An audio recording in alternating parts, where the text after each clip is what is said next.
বাংলাদেশের উত্তর পূর্ব প্রান্তে অবস্থিত এক অপার সৌন্দর্যের নাম সিলেট। পাহাড়, নদী, ঝর্ণা আর চা বাগানে ঘেরা এই জেলা যেন প্রকৃতির এক জীবন্ত ক্যানভাস।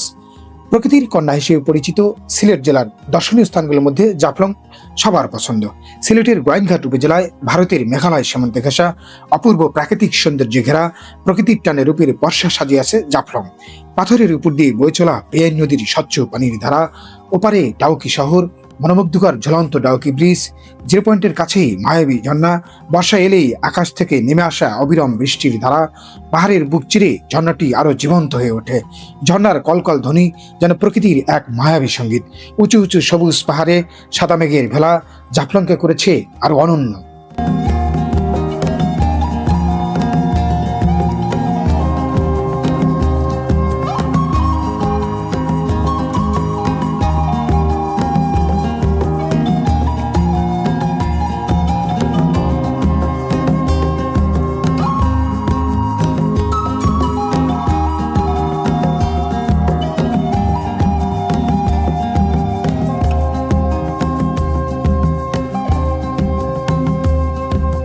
এক এক ঋতুতে জাফলং এক এক রকম রূপের প্রকাশ ঘটায়, যা পর্যটকদের ভ্রমণের জন্য সারা বছরই আগ্রহী করে রাখে।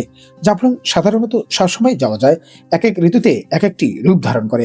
তবে জাফলং যাওয়ার সবচেয়ে ভালো সময় বর্ষাকাল। সে সময় পূর্ণ সৌন্দর্য দেখা যায়। খেয়াল রাখবেন যেন ভরা বর্ষায় না হয়, তখন সবকিছু ডুবে যায়। সব থেকে ভালো হয় বর্ষাকাল যখন শুরু হচ্ছে অথবা শেষ হচ্ছে এমন একটি সময় বেছে নেওয়া। মে মাসের শেষ সপ্তাহ থেকে জুনের মাঝামাঝি হতে পারে উত্তম সময়। ভিডিওটি না টেনে সম্পূর্ণ দেখতে থাকুন, আশা করি আপনাদের ভালো লাগবে।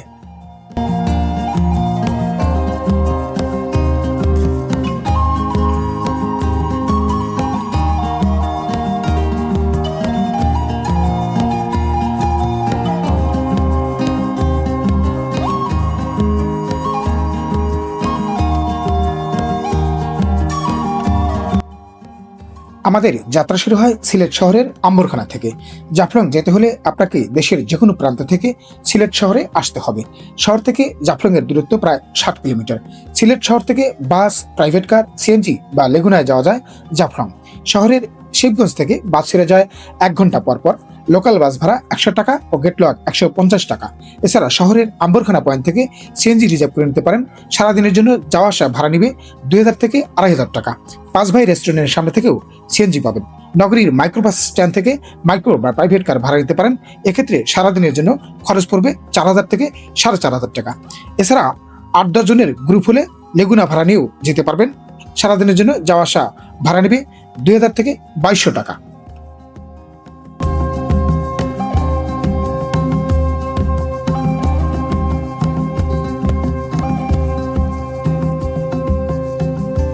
সিলেটের পথে পথে এগিয়ে চলেছি আমরা। গন্তব্য প্রকৃতির কন্যা জাফলং। এই নীরব পাহাড়ি পথে মাঝে মাঝেই চোখে পড়ে পাথর ভাঙ্গার ক্র্যাশার মেশিন ও তার ধরং ধরং শব্দ। প্রকৃতির বুক চিরে চলছে মানুষের কর্মব্যস্ততা। দিনরাত একটানা ভেঙে চলছে পাহাড়ের পাথর। সীমান্তের ওপারে দাঁড়িয়ে থাকা মেঘালয়ের পাহাড়গুলো যেন নীরবে সব দেখছে। মানুষের কাজ, লোভ আর প্রকৃতির ক্ষয়। এক পাশে ধ্বংসের শব্দ আর অন্য পাশে প্রকৃতির অপার শান্তি। দুটোর মাঝখানেই আমাদের পথ চলা।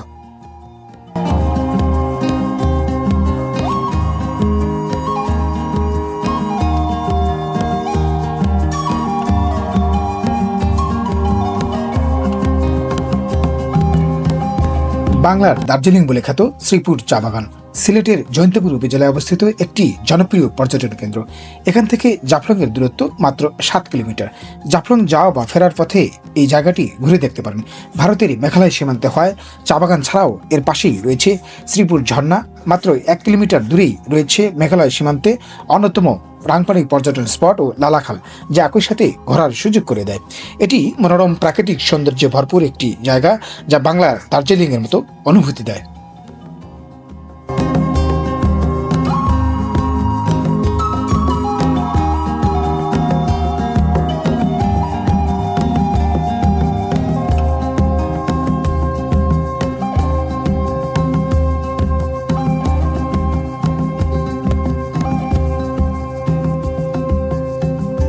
একপাশে বাংলাদেশের দিগন্ত জোড়া সাজানো সবুজ চা বাগান, দূরে চোখ মেললেই দেখা যায় উঁচু নিচু মেঘালয়ের সবুজ পাহাড়গুলো যেন নীরবে আমাদের স্বাগত জানাচ্ছে, যেখানে প্রকৃতি কোনো সীমানা মানে না, শুধু সৌন্দর্য ছড়িয়ে দেয়।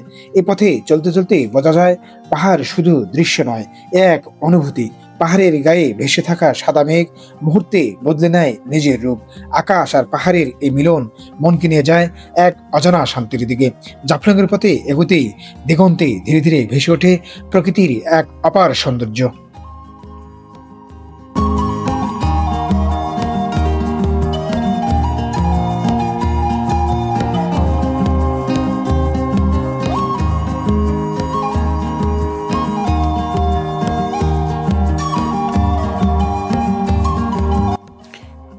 অবশেষে আমরা চলে আসলাম আমাদের রিসোর্টে।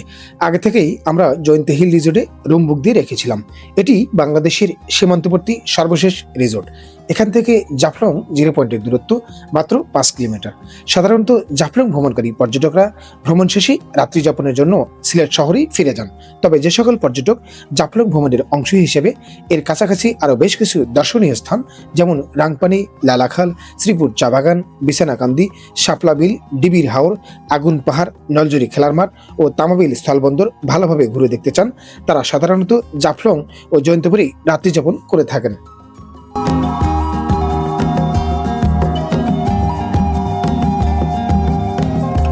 জাফলং, নলজুরি ও এর আশেপাশে অনেক রিসোর্ট পাবেন। আপনি যদি প্রকৃতির কোলে হারিয়ে যেতে চান, তবে মেঘালয় পাহাড়ের কোল ঘেঁষে গড়ে ওঠা জয়ন্তী হিল রিসোর্ট আপনার জন্য হতে পারে অন্যতম সেরা অপশন, যেখানে পাহাড়ের হিম বাতাস, ঝর্ণার স্নিগ্ধতা, সবুজের সমারোহ। রিসোর্টের বিছানায় শুয়ে শুয়ে মনোরম পরিবেশে জানালা দিয়ে দেখতে পাবেন মেঘালয়ের সুউচ্চ সবুজ পাহাড় বেয়ে নেমে আসা পাশাপাশি দুটি মায়াবী ঝর্ণা। ঝর্ণার কলকল ধ্বনি যা নিমেষেই আপনার ক্লান্তি দূর করে ভ্রমণকে করবে আরও রোমাঞ্চকর। এই রিসোর্টে রাত্রি যাপন করতে হলে আপনাকে আগে থেকে রুম বুকিং দিয়ে আসতে হবে। প্রতিটি কাপল বেডের এসি রুমের ভাড়া 4,000 টাকা ও নন এসি 3,000 টাকা। খাবারের জন্য পাশেই তাদের রেস্টুরেন্ট রয়েছে। জয়ন্তী হিল রিসোর্ট নিয়ে আমার বিস্তারিত একটি ভিডিও দেখতে পাবেন।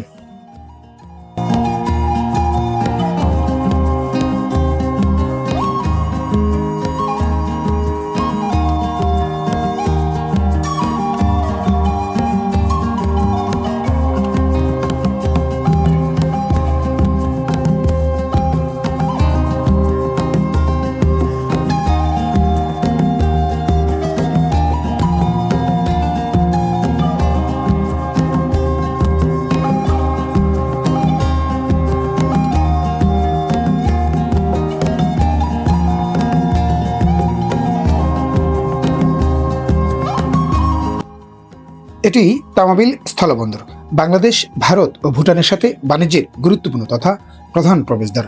বাংলাদেশের উত্তর পূর্বাঞ্চলে প্রাকৃতিক সৌন্দর্যের লীলাভূমি সিলেট জেলার গোয়াইনঘাটে অবস্থিত দেশের 11তম স্থলবন্দর এটি।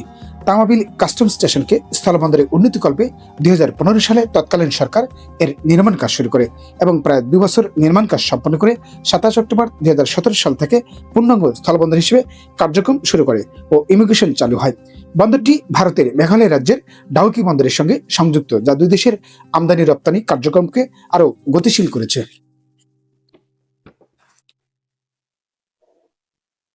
প্রতিদিন এই বন্দর দিয়ে পাথর, চুনাপাথর, স্যান্ডস্টোন, কয়লা, মোটর পার্টস, স্টিল সামগ্রী, মশলা, তামাক সহ বিভিন্ন পণ্য আমদানি ও রপ্তানি হয়ে থাকে।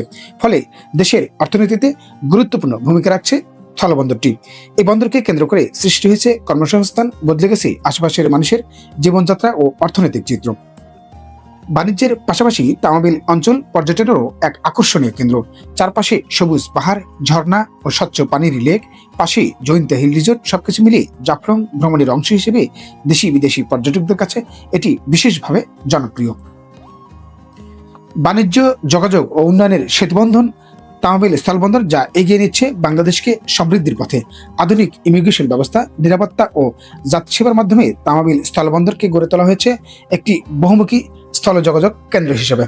তামাবিল স্থলবন্দর এখন শুধু পণ্য আমদানি রপ্তানির মধ্যেই সীমাবদ্ধ নয়, যাত্রী পারাপারের ক্ষেত্রেও এটি হয়ে উঠেছে বাংলাদেশ ভারত যোগাযোগের একটি গুরুত্বপূর্ণ গেটওয়ে।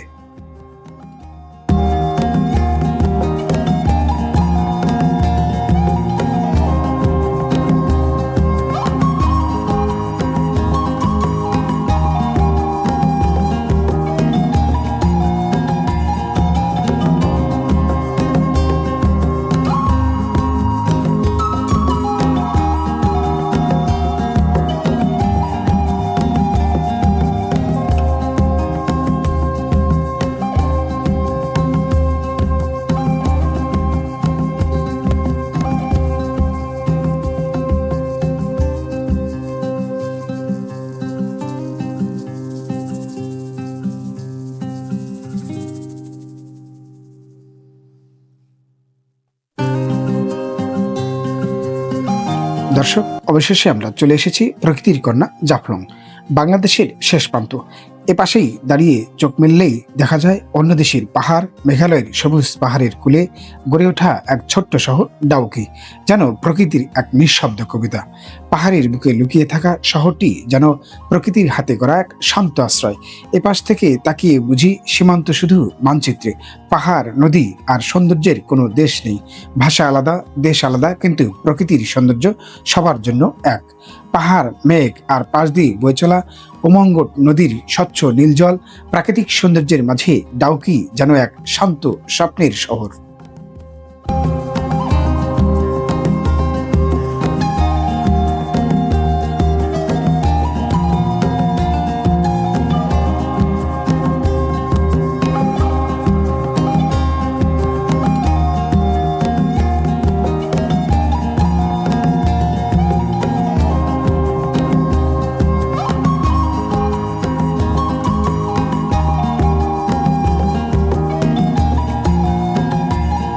এই জিরো পয়েন্টেই বাংলাদেশ ও ভারতের সীমান্ত। পাশাপাশি দুটি দেশ, কিন্তু সংস্কৃতি আর প্রকৃতির মিল এখানেই সবচেয়ে বেশি চোখে পড়বে।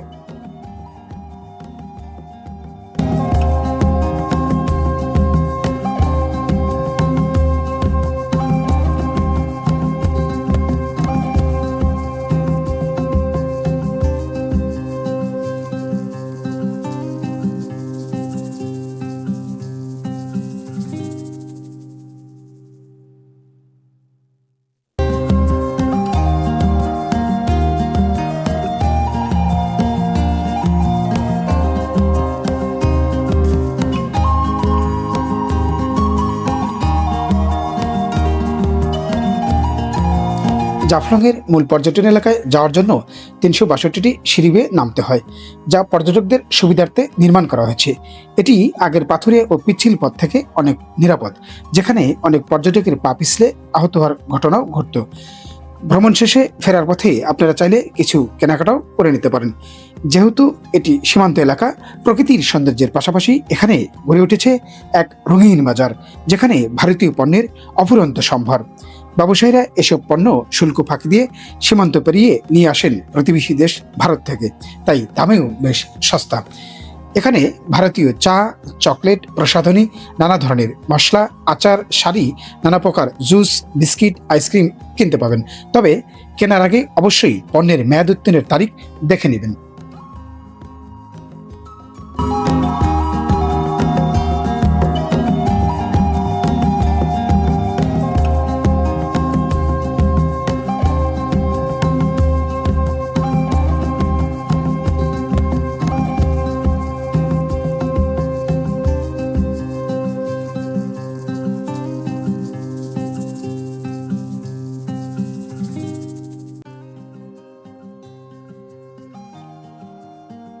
অবশেষে আমরা চলে এসেছি মূল পর্যটন স্পটে।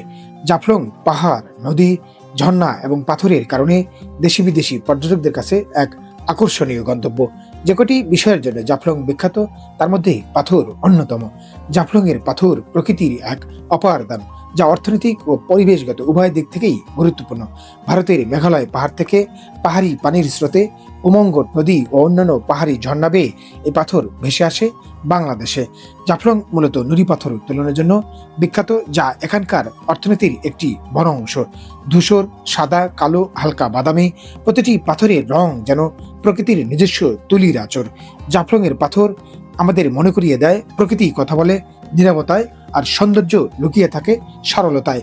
এই পাথর শুধু সৌন্দর্য নয়, এটি জাফলংয়ের মানুষের জীবিকার অংশ, আবার দেশের নির্মাণ শিল্পের এক গুরুত্বপূর্ণ উপাদান। সবুজ পাহাড় আর স্বচ্ছ নদীর বুকে লুকিয়ে আছে প্রকৃতির এক নীরব শিল্পকর্ম।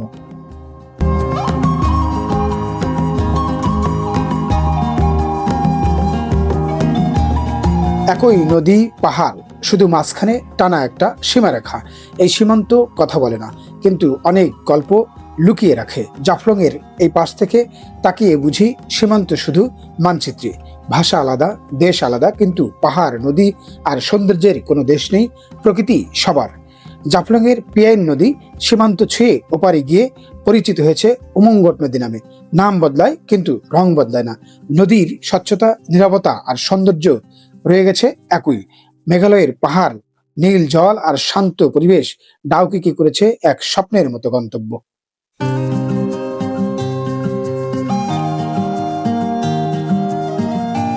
নীল আকাশ, সবুজ পাহাড় আর কাচের মতো স্বচ্ছ জল, এই স্বর্গীয় দৃশ্যের মাঝেই দাঁড়িয়ে আছে ঝুলন্ত ডাউকি ব্রিজ। জাফলং সীমান্তের ওপারে ভারতের মেঘালয়ে অবস্থিত এই ঐতিহাসিক সেতু প্রকৃতির ও প্রকৌশলের এক অনন্য নিদর্শন। ব্রিটিশ আমলে প্রায় 1932 সালে উমঙ্গট নদীর উপর নির্মিত ঝুলে থাকা এই সেতু সংযুক্ত করেছে দুই প্রান্ত, ভারতের অভ্যন্তরীণ অঞ্চল ও বাংলাদেশ সীমান্তকে। চারপাশের সবুজ পাহাড়, নীলাভ জল আর ঝুলন্ত সেতুর কাঠামো সব মিলিয়ে জায়গাটি অত্যন্ত মনোরম। দিনের শেষে সূর্য যখন পাহাড়ের আড়ালে হারিয়ে যায়, ডাউকি ব্রিজ তখন আরো রহস্যময় ও মনোমুগ্ধকর হয়ে ওঠে।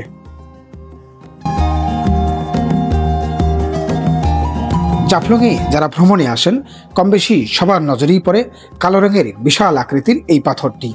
এই কালো রঙের পাথর নিয়ে এখানকার স্থানীয়দের অনেকের মুখে শোনা যায় যে এটি নাকি একটি মাজার, বড় হিল বাবার মাজার, এবং এই পাথরের ভেতরে একটি কবরস্থান রয়েছে। সেই কবরস্থানে নাকি কেউ একজন শায়িত আছেন।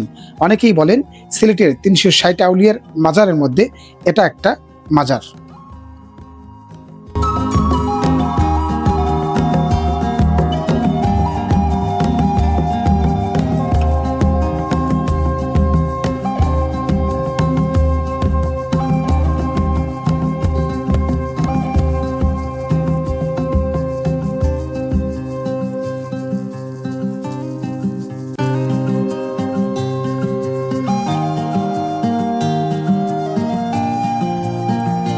দর্শক, এবারে আমাদের গন্তব্য মায়াবী ঝর্ণা। মায়াবী ঝর্ণায় যেতে হলে নৌকায় পাড়ি দিতে হবে পেয়াইন নদী। ডাউকি ব্রিজের সামনে থেকে প্রতিটি নৌকা যাওয়া আসা ভাড়া নেবে 1500 টাকা। আমরা 7 জন মিলে একটি নৌকা রিজার্ভ নিয়েছিলাম। নৌকার মাঝেই আপনাকে ওপারে নামিয়ে দিয়ে একটি টোকেন হাতে দিবেন। ফেরার পথে ওই টোকেন দিয়ে যে কোনো নৌকায় ফিরে আসতে পারবেন। তবে আপনি যদি একটি কৌশল অবলম্বন করে পাথরের উপর দিয়ে 8 থেকে 10 মিনিট হেঁটে সামনে থেকে নদী পার হতে চান, সেক্ষেত্রে জনপ্রতি ভাড়া পড়বে মাত্র 20 টাকা।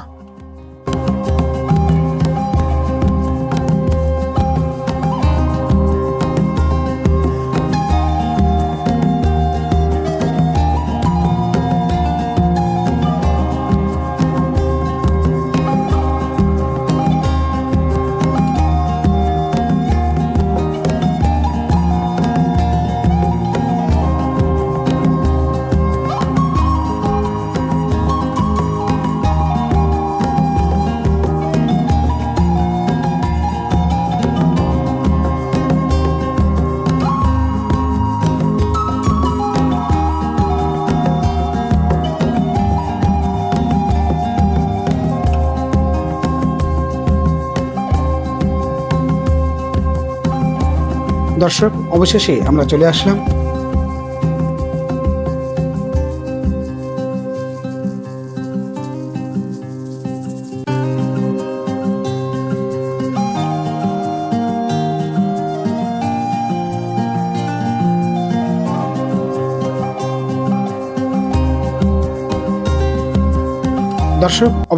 আমরা চলে আসলাম মায়াবী ঝর্ণায়। জাফলং 0 পয়েন্ট থেকে নৌকায় 15 থেকে 20 মিনিটে নদী পার হয়ে 5 থেকে 7 মিনিট হাঁটলেই পৌঁছে যাবেন মায়াবী ঝর্ণায়। বর্ষাকাল ছাড়া অন্য মৌসুমে আসলে ঝর্ণার তেমন দেখা পাবেন না। এখন দেখতে পাচ্ছেন খুবই অল্প পরিমাণ পানি পাথরের ফাঁক দিয়ে গড়িয়ে পড়ছে। ঝর্ণার উপরের অংশ ভারত সীমান্তে অবস্থিত হয়, উপরে বিএসএফ এর টহল রয়েছে এবং নিচের অংশ বাংলাদেশ সীমান্তে, তাই ঝর্ণার পশ্চিম পাশেই রয়েছে বিজিবির ক্যাম্প। বর্ষা এলেই মায়াবী ঝর্ণা যেন নতুন প্রাণ ফিরে পায়। আকাশ থেকে নেমে আসা অবিরাম বৃষ্টির ধারা পাহাড়ের বুক চিরে আশ্রে পড়ে পাথরের উপর দিয়ে। ঝর্ণাটি তখন রূপ নেয় এক দুরন্ত রূপসীতে। বর্ষায় ঝর্ণার শব্দ আরো তীব্র ও জীবন্ত হয়ে ওঠে। সেই কলকল ধ্বনি যেন প্রকৃতির এক মায়াবী সঙ্গীত।